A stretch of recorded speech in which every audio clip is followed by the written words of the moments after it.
Grabe naman pala yung storya niyo ni Sir Jaime. Parang telenovela.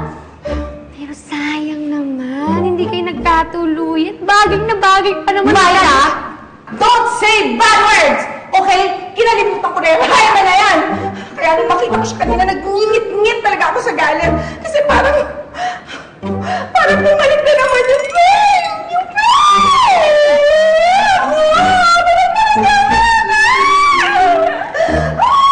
Ma'am!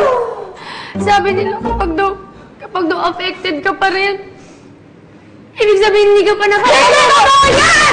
Hindi totoo yan! Hindi ako naniniwala dyan! Hindi totoo yan!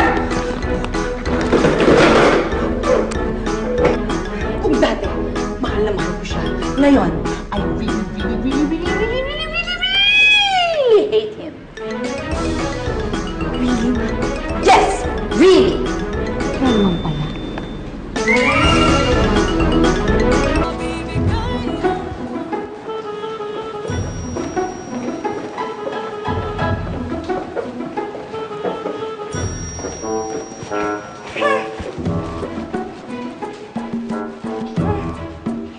Mabuti naman at lumayas na pala yung damuhong yun.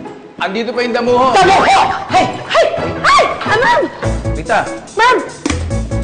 Ay, Rita, Wala! ano ginagawa mo? Ayoko makapag-usap sa'yo! Rita, sige na, mag-usap tayo. Rita, wag mo na ilalak yan. Mag-usap muna tayo.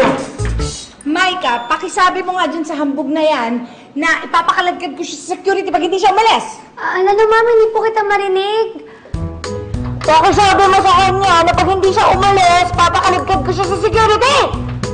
Ay, sir, tututuhanin niya po yun. Umalis ka po na po kayo. Rita, sige na, mag-usap na tayo. Hindi ako natatakot sa mga security mo. At hindi ako aalis dito hanggat hindi tayo nagkakaayos. Ha! Sige na, buksan mo na.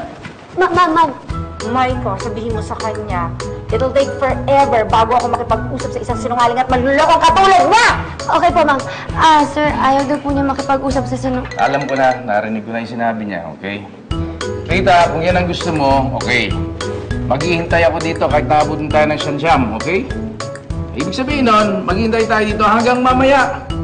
So, Rita, matira na lang ang matibay.